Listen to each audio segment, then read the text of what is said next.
नमस्कार दोस्तों, आपके अपने ऑनलाइन प्लेटफॉर्म में आपका एक बार फिर से स्वागत है।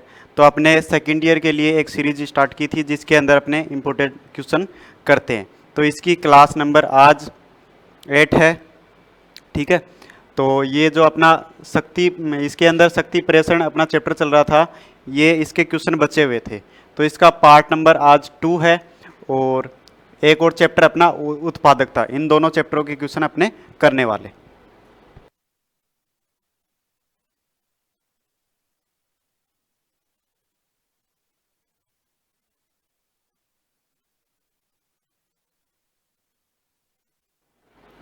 चलिए, तो इन दोनों चैप्टरों के क्वेश्चन अपने करने वाले।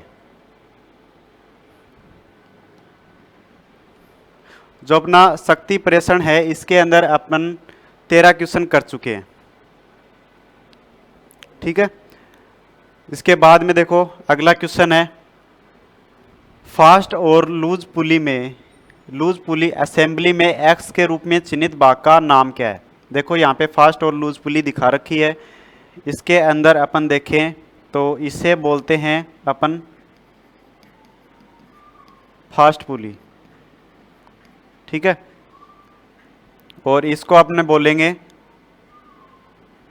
इसको इसको तो बोलेंगे लूज पुली बोलेंगे। इसको लूज पुली कहा जाएगा, लूज पुली। इसको कहा जाएगा फास्ट पुली, फास्ट पुली। ठीक है, अगर ये यहाँ पे पूछे, यहाँ पे ये दर्शा रखा है, यही पूछ रखा है। ठीक है, तो इसको कहते हैं अपने क्राउन पुली, क्राउन पुली। क्राउन पुली क्यों बोलते हैं? देखो, जो अपनी पुली होती है उसको अगर हम थोड़ा सा बीच के अंदर उत्तल बना देंगे, ठीक है, बीच में से उभरा हुआ बना देंगे, तो उसको क्राउन पुली कहते हैं। ये क्यों करते हैं? ताकि जो अपना बेल्ट होता है वो केंद्र में चले। ठीक है, तो यहाँ पे देखो यहाँ पे ये थोड़ा सा गोल दिख रहा है, तो ये क्राउन पुली है, और ये अपना है फ्लैट पुली। ये फ्लैट है। ठीक है, तो यहाँ पे हमें इस भाग को पूछा है, इस भाग को अपन क्या कहेंगे? क्राउन पुली कहेंगे। सी ऑप्शन अपना राइट हो जाएगा। नेक्स्ट है, पावर ट्रांसमिशन में पुली का फेस क्राउन क्यों किया जाता है? देखो अभी देखा था हमने, पुली के फेस को क्राउन क्यों करते हैं? ताकि बेल्ट है वो केंद्र में चले, बेल्ट को केंद्रित रखने के लिए। ठीक है, यहाँ पे अपना सी ऑप्शन करेक्ट हो जाएगा। नेक्स्ट है,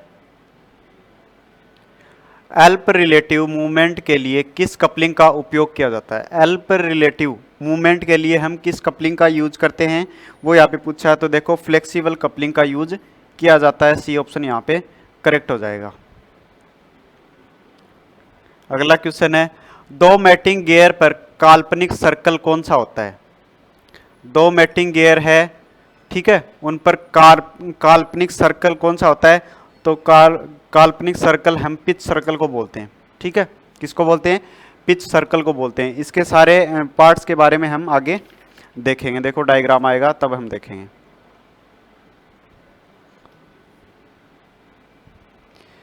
गियर्स में पिच सर्कल और रूट सर्कल के बीच रेडियल दूरी का नाम क्या है? देखो हम इसको डायग्राम को देखते हैं तभी हमें को समझ में आएगा।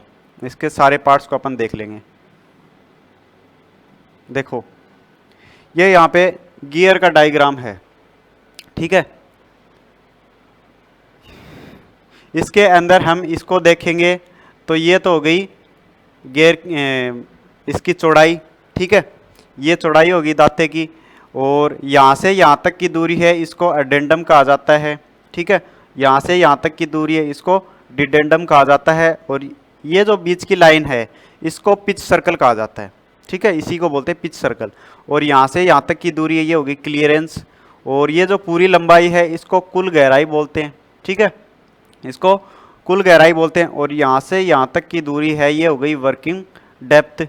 ठीक है, और ये ऊपर वाली लाइन है इसको अडेंडम सर्कल, और नीचे वाली लाइन है इसको डिडेंडम सर्कल या फिर रूट सर्कल कहा जाता है। ठीक है, उसके बाद में इस लाइन को वर्किंग डेप्थ सर्कल कहा जाता है। ठीक है, और ये वाला है भाग, इसको बॉटम लैंड कहते हैं। जो ये ऊपर वाला है इसको फेस कह देते हैं, और इसके नीचे एक और भाग है इसको फ्लैंक कहा जाता है। और ये हो गया टॉप लैंड। ठीक है, तो ये सारे इसके भाग हैं। अब देखो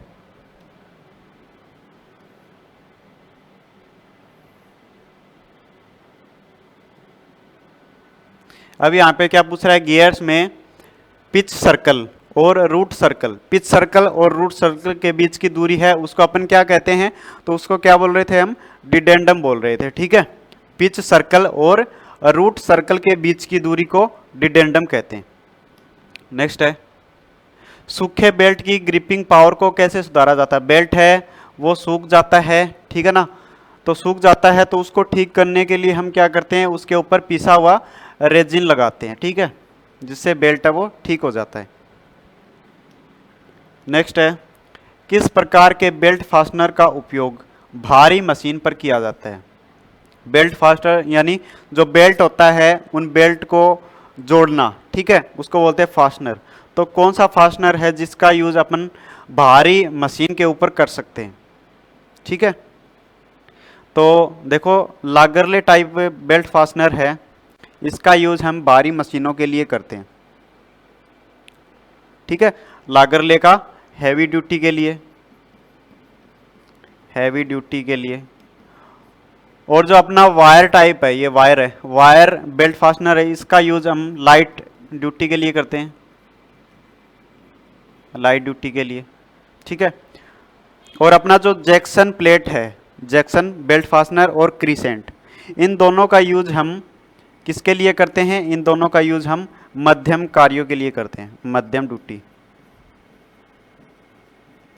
ठीक है, तो हमें किसके लिए पूछा था भाई, हमें पूछा था हैवी ड्यूटी के लिए, तो हैवी ड्यूटी के लिए लागरले टाइप बेल्ट फास्टनर का उपयोग किया जाता है।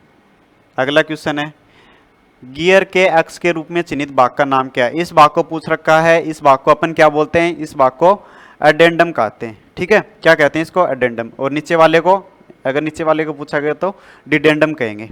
ठीक है, तो ये क्या हो गया, एडेंडम हो गया, बी ऑप्शन करेक्ट हो जाएगा। अगला क्वेश्चन है, गियर का नाम क्या है। ये यहाँ पे कौन सा गियर दर्शा रखा है, इस गियर को क्या कहते हैं, इस गियर को हाइपोड गियर कहते हैं। ठीक है, ये ऐसे टेपर के अंदर बना हुआ होता है। देखो इस प्रकार से शंकु होता है अपना, शंकु को ऊपर से काट देंगे तो ये कैसा दिखेगा, इस प्रकार से दिखेगा, तो इस प्रकार से ये होता है। ठीक है ना, हाइपोड गियर बोलते हैं इसको। नेक्स्ट है, एलिगेटर टाइप फास्टनर बनाने के लिए किस धातु का उपयोग किया जाता है। एलिगेटर टाइप बेल्ट फास्टनर है, इसके अंदर किस धातु का यूज करते हैं, तो इसके अंदर कंघीनुमा यूज करते हैं। इस प्रकार से कंघीनुमा होता है, इन दोनों को फंसा के इसके अंदर एक रोड को डाल दिया जाता है। ठीक है, तो इनको तो बनाने के लिए हम स्टील शीट का यूज करते हैं, स्टील शीट का। और ये जो रोड होती है इसको हम एमएस से बनाते हैं, माइल्ड स्टील से। तो देखो यहाँ पे स्टील शीट दे रखा है, तो सी ऑप्शन यहाँ पे करेक्ट हो जाएगा। नेक्स्ट है, इस कपलिंग का नाम क्या है। ये जो कपलिंग दर्शाई हुई है इसका क्या नाम है भाई, इसका नाम है यूनिवर्सल कपलिंग। ठीक है, इसका यूज ऑटोमोबाइल के अंदर किया जाता है, जो शाफ्ट होती है प्रोपेलर शाफ्ट, इसको चलाने के लिए हम इसका यूज करते हैं। नेक्स्ट है, एक्स के रूप में चिन्हित भाग का नाम क्या है। इस भाग को पूछ रखा है, देखो हमने इसके सारे भाग देखे थे, ये वाला लूज पुली, ये फास्ट पुली, और ये क्राउन पुली, और ये फ्लैट पुली। ठीक है, तो ये कौन सी पुली है, ये है अपनी लूज पुली, सी ऑप्शन करेक्ट हो जाएगा। अगला क्वेश्चन देखते हैं, अक्ष के रूप में चिन्हित गियर के तत्वों का नाम क्या है। ये यहाँ पे इस भाग को पूछ रखा है, इस भाग को क्या कहते हैं अपने, ये सबसे नीचे वाला भाग है। ठीक है ना, सबसे नीचे वाला भाग है, इसको क्या बोलते हैं, रूट सर्कल। क्या बोलते हैं इसको, रूट सर्कल, रूट सर्कल या डिडेंडम। अगला क्वेश्चन है, बेल्ट ड्राइव में जॉकी पुली का क्या उद्देश्य है। बेल्ट ड्राइव के अंदर जॉकी पुली लगाई जाती है, जिसको आइडलर पुली भी कहा जाता है। देखो इस प्रकार से ये यहाँ पे बेल्ट लगाया हुआ है। अब ये बेल्ट अपना ढीला है, तो इसके तनाव को ठीक करने के लिए हम एक पुल्ली का यूज करते हैं। ठीक है, जो कि इसके दबाव को सही रखती है, तो इसको बोलते हैं अपने जॉकी पुली, जॉकी पुली या फिर आइडलर पुली, आइडलर पुली इसको कहते हैं। ठीक है, तो देखो इसका यूज क्या है, टेंशन बनाए रखना, टेंशन कम करना, बेल्ट को केंद्रित रखे, पुली को फ्रीली घूमने के लिए। ठीक है, तो यहां पे इसका यूज क्या है भाई, इसका यूज है टेंशन को बनाए रखने के लिए, तनाव को सही करने के लिए। नेक्स्ट है, रेंगना और फिसलना के बिना कौन सा पावर ड्राइव निरंतर वेग पर गति संचारित करेगा। यानी कि रेंगे नहीं और फिसले नहीं, ऐसी कौन सी पावर ट्रांसमिशन है जिसके अंदर निरंतर वेग पर गति संचारित होता है। ठीक है, तो वो होता है चेन ड्राइव के अंदर। किसके अंदर, चेन ड्राइव के अंदर होता है। अगला क्वेश्चन देखते हैं, किस प्रकार का कपलिंग शाफ्ट के छोर को पूर्ण संरेखण में ला सकता है। ऐसा कौन सा कपलिंग होता है जो कि क्या करता है, शाफ्ट के छोर को पूर्ण संरेखण में ला सकता है, तो वो होता है अपना प्लेट कपलिंग। अगला क्वेश्चन है, कौन सी पुल्ली विभिन्न ऊंचाइयों पर और अलग अलग दूरी पर शाफ्ट को शक्ति संचारित कर सकती है। यानी कि क्या बोल रहा है कि कौन सी पुल्ली है जो कि विभिन्न ऊंचाइयों पर अलग अलग दूरी पर शाफ्ट को शक्ति संचारण कर सकती है, ऐसी कौन सी पुल्ली होती है, रोप पुल्ली। ठीक है, ऊंचाई के ऊपर अपने को पावर ट्रांसमिशन करना है, लंबी दूरी पर तो हम रोप ड्राइव का यूज करते हैं। नेक्स्ट है, बेल्ट फास्टनर का नाम क्या है। इस फास्टनर को हम देखो बोलते हैं कौन सा, क्रिसेंट प्लेट बेल्ट फास्टनर। ठीक है, अगर जैक्सन टाइप बेल्ट फास्टनर है तो इसके अंदर देखो ये प्लेट सी लगी हुई है, ये प्लेट नहीं होगी, ये केवल इस प्रकार से ये लगे हुए होंगे, ये चेन टाइप, तब होगा जैक्सन टाइप। अगर इसके अंदर प्लेट लगी हुई है तो इसको बोल देंगे crescent plate type belt fastener. तो यहाँ पे अपना डी ऑप्शन करेक्ट हो जाएगा। नेक्स्ट क्वेश्चन है, इस पुली का नाम क्या है। देखो इस पुली को अपने देखते हैं तो ये देखो फ्लैट दिखाई दे रही है, ऊपर से बिल्कुल फ्लैट है, तो ये कौन सी पुली हो गई, ये हो गई अपनी फ्लैट पुली, बी ऑप्शन राइट हो जाएगा। नेक्स्ट क्वेश्चन है, यदि केंद्र दूरी x है तो ओपन बेल्ट की लंबाई की गणना करने का सूत्र क्या है। ठीक है, बेल्ट की लंबाई को निकालने का सूत्र क्या होता है, ये यहाँ पे पूछ रखा है। ठीक है, तो इसका सूत्र होता है L बराबर D प्लस D बटा 2 गुणा 3 सही 1/7 प्लस 2x। ठीक है, सी ऑप्शन यहाँ पे राइट हो जाएगा। नेक्स्ट है, कौन सा गियर बहुत शांति से चलता है। कौन सा गियर है जो कि शांति से चलता है, ऐसा कौन सा गियर है, वो होता है अपना कौन सा,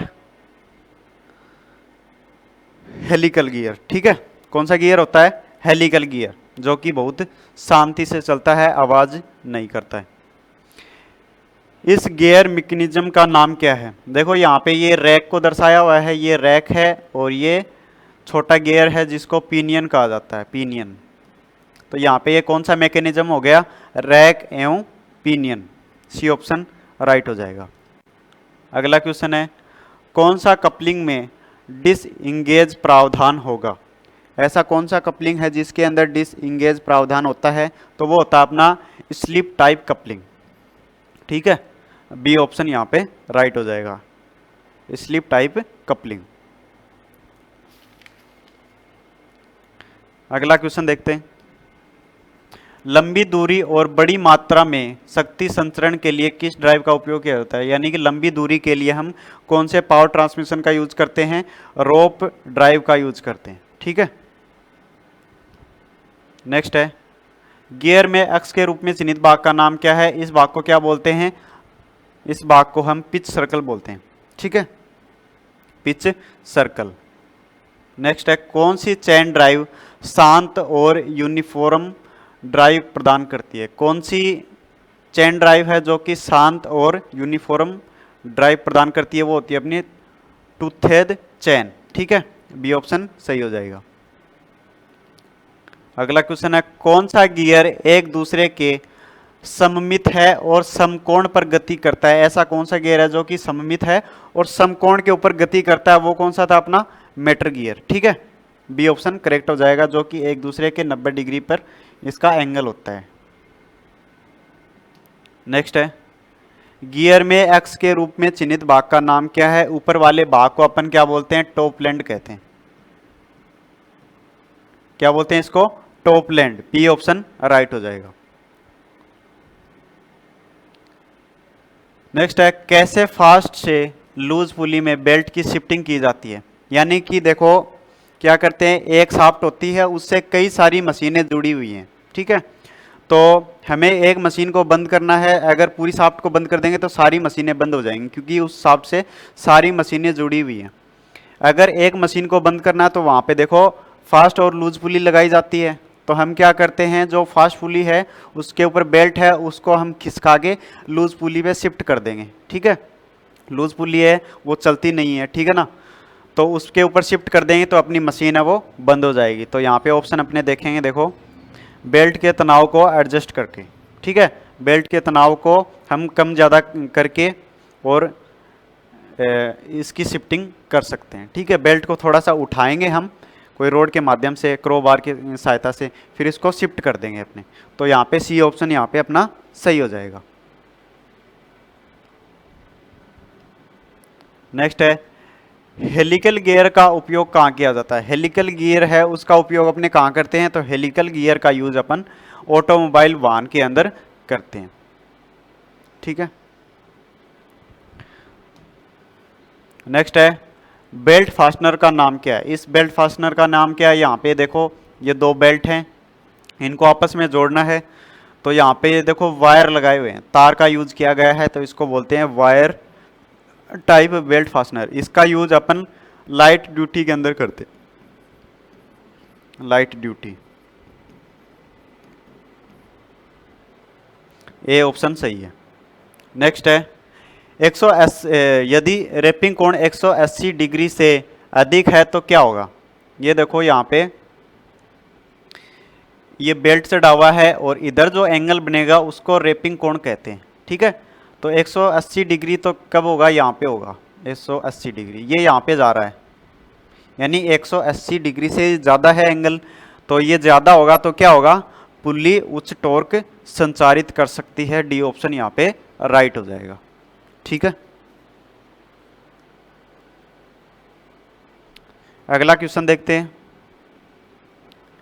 यूनिवर्सल कपलिंग का उपयोग कहाँ किया जाता है? यूनिवर्सल कपलिंग का उपयोग अपने कहाँ करते हैं? ऑटोमोबाइल वाहन के अंदर करते हैं, गाड़ियों वगैरह के अंदर करते हैं, जब हमें क्या करना है, पिछले इंजन से पिछले व्हील को चलाना होता है। ठीक है, छोटी दूरी के लिए और बड़ी मात्रा में शक्ति संचरण के लिए किस प्रकार की ड्राइव का उपयोग किया जाता है? छोटी दूरी के अंदर अपने को पावर ट्रांसमिशन करनी है और बहुत ही बड़ी मात्रा के अंदर पावर ट्रांसमिशन करनी है, तो हम किसका यूज करेंगे? हम यूज करेंगे गियर का। ठीक है, गियर ड्राइव का यूज करेंगे। अगला क्वेश्चन है, अक्ष के रूप में चिन्हित भाग का नाम क्या है? अक्ष के रूप में चिन्हित भाग का नाम क्या है? ऊपर वाली लाइन है, इसको पूछ रखा है, इसको अपन क्या कहते हैं? इसको बोलते हैं अपने एडेंडम सर्कल। कौन सा सर्कल है ये? Addendum circle. यहाँ पे अपना सी ऑप्शन राइट हो जाएगा। डिडेंडम सर्कल पूछता तो सबसे नीचे वाला। नेक्स्ट है, अक्ष के रूप में चिन्हित भाग का नाम क्या है? ये यहाँ पे देखो ये शाफ्ट है और शाफ्ट के ऊपर पुल्ली या फिर हब को लगाया हुआ है। ठीक है ना, और यहाँ पे ये इस भाग को इस प्रकार से लगा हुआ है, इस भाग को पूछ रखा है, इस भाग को अपन क्या बोलते हैं? की बोलते हैं। की क्या करती है?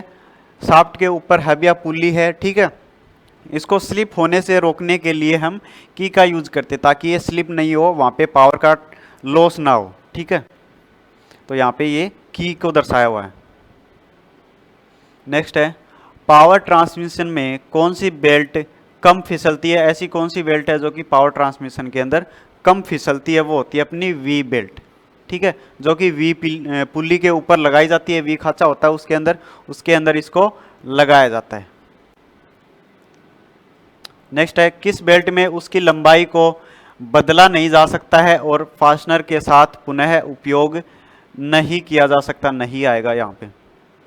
यानी कि ऐसी कौन सी पुली है जिसको क्या कर सकते हैं, अपने लंबाई को बदला नहीं जा सकता और फास्टनर के द्वारा उसको जोड़ा नहीं जा सकता है। ऐसी कौन सी बेल्ट होती है? वी बेल्ट होती है, जिसको फास्टनर के माध्यम से नहीं जोड़ सकते। ठीक है, तो यहाँ पे अपना ए ऑप्शन सही हो जाएगा। नेक्स्ट है, इस गियर का नाम क्या है? ये कौन सा गियर अपना? ये है अपना स्पर गियर। ठीक है, कौन सा गियर है? ये स्पर गियर है। नेक्स्ट है, इस क्लच का नाम क्या है? तो इस क्लच को अपन बोलते हैं डॉग क्लच। ठीक है, कौन सा क्लच है ये? ये अपना डॉग क्लच है। नेक्स्ट है, ये कौन सा क्लच है? तो ये हो गया अपना एयर क्लच। ए ऑप्शन सही है। नेक्स्ट है, विभिन्न गति अनुपात प्रदान करने के लिए किस प्रकार की बेल्ट ड्राइव का उपयोग किया जाता है? विभिन्न गति यानी अलग अलग गति प्राप्त करने के लिए हम कौन सी बेल्ट ड्राइव का यूज करते हैं? तो वहाँ पे हम स्टेप्ड ड्राइव का यूज करते हैं, जहाँ पे स्टेप के अंदर पुली लगी हुई होती हैं। ठीक है, विपरीत के अंदर लगी हुई होती हैं। जैसे इधर की साइड बड़ी पुली है, फिर छोटी, फिर छोटी, फिर इधर क्या होगा? इधर छोटी होगी, फिर बड़ी होगी, फिर उससे बड़ी होगी। इस प्रकार से ये विपरीत के अंदर लगी हुई होती है। इसके माध्यम से हम मशीन की स्पीड को कम ज़्यादा कर सकते हैं। यहाँ पे अपना बी ऑप्शन राइट हो जाएगा। अगला क्वेश्चन देखते हैं, दांतेदार चेन ड्राइव का मुख्य लाभ क्या है? दांतेदार चेन ड्राइव है, उसका क्या लाभ है भाई? ये शांत चलती है। ठीक है, आवाज नहीं करती है, शांत और यूनिफॉर्म ड्राइव प्रदान करने के लिए। नेक्स्ट है, इस क्लच को क्या कहते हैं? तो इस क्लच को क्या कहते हैं अपने? इस क्लच को कोन क्लच कहा जाता है, कोन क्लच या शंकु क्लच। नेक्स्ट है, एक्स के रूप में चिन्हित भाग का नाम क्या है? ये यहाँ पे बताया था आपको, ये बेल्ट है, इसके तनाव को सही करने के लिए हम क्या यूज करते हैं? जोक की पुली का यूज करते हैं। ठीक है, तो यहाँ पे देखो जोक की, सी ऑप्शन यहाँ पे राइट हो जाएगा। नेक्स्ट है, एक्स के रूप में चिन्हित भाग का नाम क्या है? तो यहाँ पे ये सेंट्रीफ्यूगल क्लच को दिखाया हुआ है। ठीक है, तो इस भाग को आउटर पीस बोलते हैं, आउटर पीस। इस भाग को इनर पीस कहा जाता है। और जो ये पूछ रखा है इसको बोलते हैं अपने सेंट्रीफ्यूगल वेट, सेंट्रीफ्यूगल वेट। ठीक है, डी ऑप्शन यहाँ पे राइट हो जाएगा। नेक्स्ट है, ड्राइविंग मोटर के ट्रांसमिशन गियर बॉक्स को जोड़ने के हेतु मशीन टूल के लिए किस प्रकार के क्लच का यूज करते हैं? तो देखो यहाँ पे हम यूज करते हैं मल्टी प्लेट क्लच का यूज करते हैं। किसका यूज करते हैं? मल्टी प्लेट क्लच का। नेक्स्ट है, अब देखो, अब ये अपना चैप्टर है उत्पादकता वाला, नेक्स्ट चैप्टर। इसके अंदर 3 क्वेश्चन है ओनली। इसमें पहला क्वेश्चन है, बड़े पैमाने पर उत्पादन के क्या लाभ हैं? बड़े पैमाने के ऊपर उत्पादन के क्या लाभ हैं? तो देखो, मैन्युफैक्चरिंग के लिए लागत और समय कम हो गया है। सी ऑप्शन यहाँ पे अपना सही हो जाएगा। नेक्स्ट है, विनिर्माण के दौरान की गई गतिविधियों का कौन सा आलेखी प्रतिनिधित्व है? ठीक है, तो यहाँ पे होगा अपना प्रक्रिया चार्ट। नेक्स्ट, बैच संख्या, आवंटन की तारीख, उत्पाद की पहचान और बैच के आकार का पता लगाने के लिए कौन से प्रलेखन रिकॉर्ड का उपयोग किया जाता है? किस रिकॉर्ड का उपयोग करते हैं हम करते हैं जॉब कार्ड का। ठीक है, ये चीज़ किसके अंदर नोट की जाती है? जॉब कार्ड के अंदर नोट की जाती है। ठीक है, तो इस प्रकार से ये इसके क्वेश्चन है। इसके बाद में अपना अगला चैप्टर आता है हाइड्रोलिक और न्यूमेटिक। इसके क्वेश्चन करेंगे अपने अगली क्लास के अंदर। तो आज के लिए बस इतना ही, मिलते हैं नेक्स्ट वीडियो में। अगर आपको हमारी क्लासेज अच्छी लग रही हों तो इन्हें लाइक करें, शेयर करें और चैनल को सब्सक्राइब करें। धन्यवाद।